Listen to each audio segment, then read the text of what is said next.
আসসালামু আলাইকুম। নিশ্চয়ই সবাই ভালো আছেন। আমি আজকে আইএলটিএস নিয়ে একটু কথা বলছি আপনাদের সাথে। আইএলটিএস নিয়ে বাংলাদেশে অনেক অনেক মিসকনসেপশন আছে, আপনারা সবাই জানেন। তো আইএলটিএস আপনি stands for like international English language testing system. আপনারা সবাই জানেন এর মধ্যে আপনার 4টা এরিয়া আছে। এই 4টা এরিয়ার আজকে আমি স্পোকেন ইংলিশ নিয়ে একটু কথা বলছি। স্পোকেন ইংলিশে আপনারা ভালো করার অনেক ওয়ে আছে, টিপস আছে। তার মধ্যে আমি আজকে বেসিক্যালি কয়েকটা লিডিং টিপস নিয়ে কথা বলছি। তো আপনি যদি আইএলটিএস ভালো করতে হয়, আপনি শুরু থেকে আপনি প্র্যাকটিস তো অবশ্যই করতে হবে সবার সাথে। তো আপনার ফ্রেন্ডসদের সাথে প্র্যাকটিস করতে পারেন। আর আপনি যখন প্র্যাকটিস করবেন তখন ডে টু ডে ইংলিশ নিয়ে প্র্যাকটিস না করে একাডেমিক এরিয়ার ইংলিশ নিয়ে প্র্যাকটিস করলে সবচেয়ে বেশি ভালো হয়। তো আমি যেটাকে ডিফাইন করতে চাচ্ছি একাডেমিক এরিয়ার ইংলিশ কি, এই জিনিস হচ্ছে একাডেমিক অর ক্যাম্পাস বেসড। আপনার ক্যাম্পাস বেসড আপনার যে স্পোকেন কনভারসেশনগুলি হয় ওগুলি নিয়ে মেনলি। ওগুলো হচ্ছে ক্যাম্পাসে কোন ধরনের সাবজেক্ট থাকতে পারে, আপনার হতে পারে এটা ক্যাফেটেরিয়াতে, হতে পারে লাইব্রেরিতে, হতে পারে আপনার কোনো ওপিনিয়ন বেসড। ওপিনিয়ন বেসড হচ্ছে আপনার হয়তো আপনার ফ্রেন্ড জিজ্ঞেস করছে আপনার ছুটির দিনে কি করো। তো ছুটির দিনে কি করো হচ্ছে আপনার বলতে পারেন ছুটির দিনে this is what I do during my holidays vacation okay or weekends ওটা এক কথা। আরেকটা হচ্ছে আপনি কেন পছন্দ করেন। ওকে, আপনি বলতে পারেন আমি পছন্দ করি বই পড়তে। What makes you like the reading book so much. So এই ধরনের আপনি কেন কেন যখন আসবে তখন আপনি জানার ওপিনিয়নগুলি চলে আসবে। ওপিনিয়ন বেসড কনভারসেশন হলে সবচেয়ে ভালো হয়। Campus based, opinion based, subject wise কনভারসেশনগুলি খুবই ভালো হয়।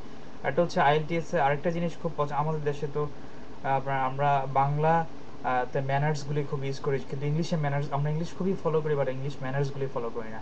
ইংলিশ কালচার আমাদের ফলো করার দরকার নাই, আপনারা জানেন। Because we have very rich culture. Culturally we're rich, we don't have to follow English culture. We will just follow English language because we need that, we badly need that, you guys know that. So culture, English culture follow করার দরকার নেই, English language follow করলেই হবে। আচ্ছা, আর আপনার হচ্ছে English English কিন্তু একটা খুব ম্যানার্স, এখানে খুব ম্যানার্স, অন্য একটা ম্যানার্সকে খুব রেসপেক্ট করে, অন্যের ফিলিংসকে খুব রেসপেক্ট করে, আপনারা জানেন। তো সেক্ষেত্রে আমরা অ্যাটলিস্ট 5 থেকে 6টা যদি ম্যানার্স খুব প্র্যাকটিস করি, যেমন থ্যাংক ইউ। থ্যাংক ইউ আমরা জানি থ্যাংক ইউ বলতে হয়, কিন্তু থ্যাংক ইউ কয়জনে বলে। তো থ্যাংক ইউ আপনার কখন বলতে হয়, এই জিনিসগুলি আর কি। থ্যাংক ইউ সবসময় বলবেন। এক্ষেত্রে আইএলটিএস যিনি আপনার পরীক্ষা নেবে উনি খুব এসব হয়তো খেয়াল করতে পারে। আপনার শুরুতে ঢুকে গুড মর্নিং, গুড আফটারনুন এগুলো দিয়ে জিজ্ঞেস করতে পারেন। আপনি জিজ্ঞেস করতে পারেন how you doing, how are you, এগুলো জিজ্ঞেস করতে পারেন। আবার আসার সময় বাই বলতে যেন ভুলবেন না। আমি একটা কথা বলি, একজনের কথা বলি, খুবই ভালো ইংলিশ জানে, উনি ভালো আইএলটিএস পেয়েছে, কিন্তু উনি আসার সময় কি বলবে ভুলে গেছে। উনি জানে কি বলতে হয়, কিন্তু আসলে প্র্যাকটিস না করলে, ডে টু ডে লাইফে যদি প্র্যাকটিস না করা হয়, এগুলি এর ধরনের হতেই পারে, ভুলে যেতেই পারে একজন। আপনারা সবসময় প্র্যাকটিস করবেন। আর একটা হচ্ছে থ্যাংক ইউ। আমি বললাম থ্যাংক ইউর কথা, আমি বললাম good bye, bye, see you বলতে পারেন লাস্টে পরে।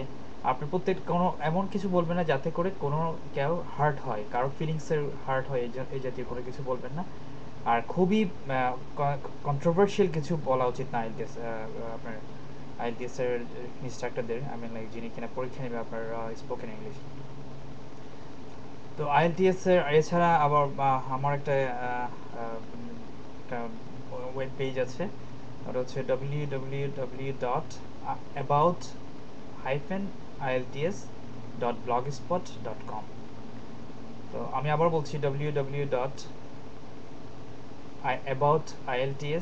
অ্যাবাউট আইএলটিএস এর আপনার অ্যাবাউট এর পরে হাইফেন আছে, অ্যাবাউট আইএলটিএস, আমি তারপর .blogspot.com, এটাতে আপনি গুগল সার্চ করলেই পাবেন, বা এমনিতে আপনি শুরুতে পুরোটা টাইপ করলেও পাবেন। এটা আমার রিসেন্টলি করেছি, হয়তো ইয়াহুতে বা অন্য ইয়াহুতে হয়তো নাও পেতে পারেন, নাও পেতে পারেন।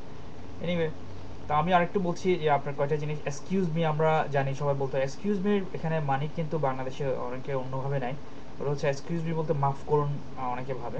এটা ভাবা স্বাভাবিক, কারণ লিটারেলি যখন আপনি এটাকে মিনিংয়ে দাঁড়াবেন তখন এক্সকিউজ মি মানে হয় মাফ করুন। আসলে এক্সকিউজ মি ইংলিশে খুব বলা হয় কারো অ্যাটেনশন ড্র করার জন্য। কেউ একজন পথে দাঁড়িয়ে আছে, আপনি ওই রাস্তা দিয়ে যেতে চাচ্ছেন, আপনি এটা বলতে পারেন এক্সকিউজ মি, মানে আপনি এটা একটা ভদ্রতা। ইংলিশে এটা খুবই ইউজ হয়, আপনি যখন বাইরে আসবেন তখন দেখতে পারবেন excuse me, thank you, bye, তারপরে আপনার এই জাতীয় ইংলিশগুলি খুবই প্লিজ প্লিজ ছাড়া তো কোনো কথাই বলবেন না আপনি, প্লিজ তো অবশ্যই বলবেন, প্লিজ গিভ মি, সব কিছুতে প্লিজ লাগাবেন আপনি যখন এটা ইম্পারেটিভ হয়, কখন গিভ মি, ডু দিস, এই জাতীয় জিনিস যখন আপনি কাউকে করতে বলছেন প্লিজ অবশ্যই বলবেন please, excuse me, thank you উত্তর অবশ্যই আসবে, আপনার ওয়েলকাম তো অবশ্যই আসবে। আরেকটা জিনিস আপনার সবসময় বলবেন, এটা হচ্ছে যে আমি মে আই বা ক্যান আই দিয়ে সবসময়। এখন আপনি বলতে পারেন আমি তো এগুলি সবই জানে সবাই, কিন্তু আপনার ডে টু ডে লাইফে যদি প্র্যাকটিস না করি আপনার হয়তো আইএলটিএস ইনস্ট্রাকচারের সামনে এগুলো আসবে না তখন। এই জন্য সবসময় প্র্যাকটিস করুন, কারো মনে হার্ড করে কিছু বলবেন না, কোনো ওপিনিয়ন বেসড ইংলিশ প্র্যাকটিস করুন, আপনার একাডেমিক বেসড ইংলিশ প্র্যাকটিস করুন, ইনশাল্লাহ আপনারা ভালো করবেন। আর আপনার যদি কোনো কোয়ারিজ থাকে, কোনো কিছু জানার থাকে, অবশ্যই আপনি কমেন্ট হিসাবে আমাকে নিচে লিখতে পারেন, আমার ওয়েবসাইটে যেতে পারেন, আমার এখানে ফেসবুকে যেতে পারেন, টুইটারে যেতে পারেন, সবসময় আমি আপনাদের হেল্প করতে পেরে আমি খুশি হব ইনশাল্লাহ। আল্লাহ হাফিজ, ভালো থাকবেন সবাই, আসসালামু আলাইকুম।